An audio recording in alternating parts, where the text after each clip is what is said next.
ছাব্বিশে কি অভিষেককে আবার চাইবেন? 26-এ একদম পুরো নিচে পুঁতে দেবো, একদম মাথাটা বাদ থাকে। এখানে আসার জন্য কি কোনো বাধার মুখে পড়তে হয়েছে? হ্যাঁ, বাঁধার মুখে পড়তে হয়েছে। আমি জানি আমার ঘরে গেলে তৃণমূলের নেতারা আমার ঘর ভাঙচুর করবে, আমাকে মেরে দেবে, আমি মরে যাব, কোনো অসুবিধা নেই। কিন্তু আইএসএফ এর ঝান্ডা আমি 7 জনম ছাড়বো না, 7 জনম ছাড়বো না। আইএসএফ হচ্ছে হিন্দু, মুসলমান, শিখ, সাই সকলের গরিবের আওয়াজ। আমি আজকের খাতায় লিখে দিচ্ছি আপনাদের, হিন্দু, মুসলমান, শিখ, সাই এই ভাইরা যদি না বোঝে তাহলে কবে বুঝবে? আর নওশাদ সিদ্দিকী ভাই হিন্দু, মুসলমান, শিখ, সাই সবাইয়ের গরিবের আওয়াজ, সবাইয়ের গরিবের আওয়াজ। আমি একদম খাতা কলমে লিখে দিচ্ছি। মমতা ব্যানার্জি যদি বলে যে আমি বিজেপির দালাল না, তাহলে অভিষেক ব্যানার্জিকে কি বলবেন? জিতিয়েছিলাম ভালো ভেবে, কিন্তু এখন দেখতে পাচ্ছি যে সে তো 5 জুতোরও যোগ্যতা হয় না। ভালো ভেবে জিতিয়েছিলাম অনেকবার। এবারে 26-এ কি অভিষেককে আবার চাইবেন? 26-এ একদম পুরো নিচে পুঁতে দেবো, একদম মাথাটা বাদ থাকে। এখানে আসার জন্য কি কোনো বাধার মুখে পড়তে হয়েছে? হ্যাঁ, বাঁধার মুখে পড়তে হয়েছে। আমি জানি আমার ঘরে গেলে তৃণমূলের নেতারা আমার ঘর ভাঙচুর করবে, আমাকে মেরে দেবে, আমি মরে যাব, কোনো অসুবিধা নেই। কিন্তু আইএসএফ এর ঝান্ডা আমি 7 জনম ছাড়বো না, 7 জনম ছাড়বো না। আইএসএফ হচ্ছে হিন্দু, মুসলমান, শিখ, সাই সকলের গরিবের আওয়াজ। আমি আজকের খাতায় লিখে দিচ্ছি আপনাদের, হিন্দু, মুসলমান, শিখ, সাই এই ভাইরা যদি না বোঝে তাহলে কবে বুঝবে? আর নওশাদ সিদ্দিকী ভাই হিন্দু, মুসলমান, শিখ, সাই সবাইয়ের গরিবের আওয়াজ, সবাইয়ের গরিবের আওয়াজ। আমি একদম খাতা কলমে লিখে দিচ্ছি। মমতা ব্যানার্জি যদি বলে যে আমি বিজেপির দালাল না, তাহলে কেন তুমি বিজেপির আইনগুলো কেন মানছেন? কেন এসআইআর আপনি মানলেন? কেন আপনি ওয়াকফ বিল মানলেন? বলুন, কেন আপনি ওয়াকফ বিলটা করলেন, পশ্চিমবাংলায় লাগু করলেন? যে মুখ্যমন্ত্রী তিনি তো মানুষের উপকার করছে, মুসলিমদের, বিশেষ করে মুসলিম সমাজে তো উপকার করছে, আপনি বলছেন উপকার করছে না? আরে ওটা তো না ডায়লগবাজি, ওটা তো ভোট নেবার জন্য ওটা বলছে।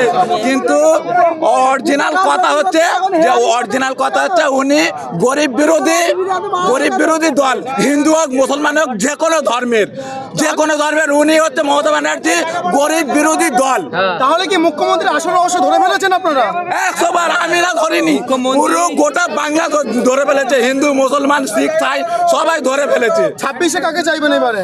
26-এ একটাই নাম, নওশাদ সিদ্দিকী ভাইজান আমাদের জানের থেকে বেশি, মা বাপ আমার ভগবান যদি কেউ থাকে,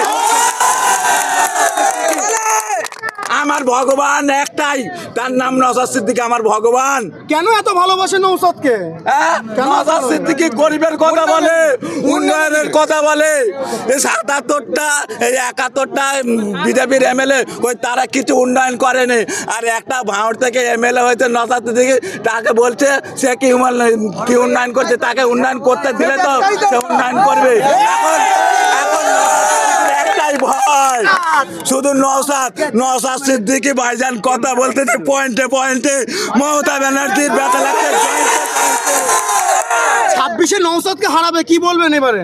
26-এ নওশাদ সিদ্দিকীর কাছে যদি বা তোমার দাঁড়ায়, মমতা ব্যানার্জি যদি স্বয়ং দাঁড়ায়, তাকে 50,000 ভোট থেকে দাঁড়াবো। আপনার নাম? আমার নাম হালিম শেখ।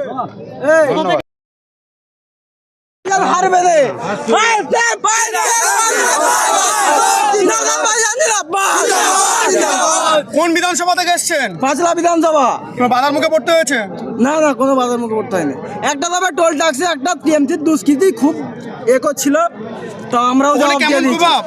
খুব ভালোই আছে, খুব ভালো আছে। 26-এ লড়াই করবেন ইনশাআল্লাহ। কি বলবেন? হরিয়ারপাড়া মুর্শিদাবাদ থেকে এসেছি আমি। তো মানুষের যা আওয়াজ, বাংলাতে একটাই নাম উঠে আসছে, নওশাদ। ভাই অলিতে গলিতে একটাই নাম, একটাই ভাই। ব্র্যান্ডেড কোম্পানি যদি হয়ে থাকে, আমি দেখছি নওশাদই আছে। পশ্চিমবাংলার মধ্যে একটাই বিধায়ক, তৃণমূলের যতগুলো বিধায়ক আছে এরা তো মুখ বলে না। টিকিট লেয়ার লেগে বসে থাকে, টিকিট লেয়ার লেগে এরা মানে আকাঙ্ক্ষিত হয়ে আছে, কখন মানে আমার ছেলেকে দিব, আমার ভাইপোকে দিব, এই আশাতে বসে আছে, ওদের কোনো দায়ী আছে না। কত মানুষের সাড়া পেলেন? প্রচুর প্রচুর। এখন তো শুরু এবারে শওকত মোল্লা ভাঙড় বিধানসভায় দায়িত্ব আছে এবং নওশাদকে 26-এ হুগলিতে পাঠিয়ে দেবে এমনটাই বার্তা দিচ্ছেন, কি বলবেন সবাই? ও নিজেই কোথায় যাবে ভেবে পাচ্ছে না। নওশাদ সিদ্দিকী ও শওকত মোল্লা উনি যে কোথায় যাবে উনি তো জানে না, ও আবার কাকে বার্তা দিবে তা? বেশ, আপনার নাম? আমার নাম ইন্তাজুল। কোনো বাধা মুখে পড়তে হয়েছে? না, আমাদের কোনো বাধা হয়নি। আমরা দেখলাম হারোয়া বিধানসভায় বারবার একেবারে ব্যানার খোলা হচ্ছে, কি বারবার বলবেন? আমাদের আপনার কুলটি অঞ্চলে বাধা দিচ্ছে, মারধর করছে, যা শুনছিলাম ফোনে ফোনে। 26-এ কাকে চাইবেন? 26 আমাদের ভাইজান ছাড়া কেটা করবে? রাজ্য সরকারকে চাইছেন না? না না, ও শুধু তাদের লাভাবার জন্য তা চেয়েছি। সারা বাংলা জুড়ে নওশাদ সিদ্দিকের যে ঝান্ডা, সারা ভাঙড় জুড়ে এবং সারা পশ্চিম বাংলা জুড়ে আন্দোলন হবে। ভাঙড় কেন, মমতা ব্যানার্জির বাপ আসলেও ভাঙড়কে হারাতে পারবে না। নওশাদের উপরে এত টার্গেট কেন তৃণমূলে? নওশাদ সিদ্দিক গরিব অসহায়ের কথা বলে।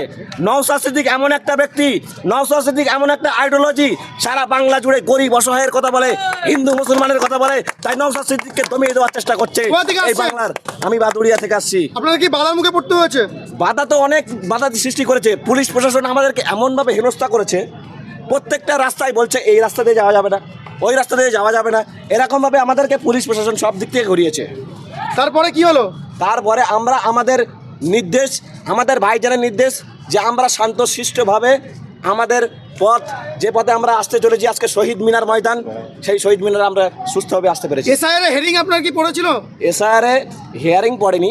আমার গ্রামে বিশেষ করে অনেক সংশোধনের জন্য এসেছে, কিন্তু তৃণমূলীর বন্ধুরা যারা আছেন তারা বলছেন যে এসআইআর সংশোধনের জন্য আসছে বিওলোর কাছে, কিন্তু তৃণমূলের বন্ধুরা বলছে আপনার হিয়ারিং এসেছে, এই বলে মুসলিমদেরকে রাস্তায় নামিয়ে দিচ্ছে, যাতে মমতা ব্যানার্জির খুশি সুস্থভাবে নির্বাচনটা পার করতে পারে এবং মুসলিমদেরকে নিজের কোলে তুলতে পারে, সেই প্রক্রিয়া মমতা ব্যানার্জি এবং বিজেপি চক্রান্ত চালাচ্ছে। 26-এ কাকে চাইছেন? 26-এ আমরা ভাইজানকে চাইছি।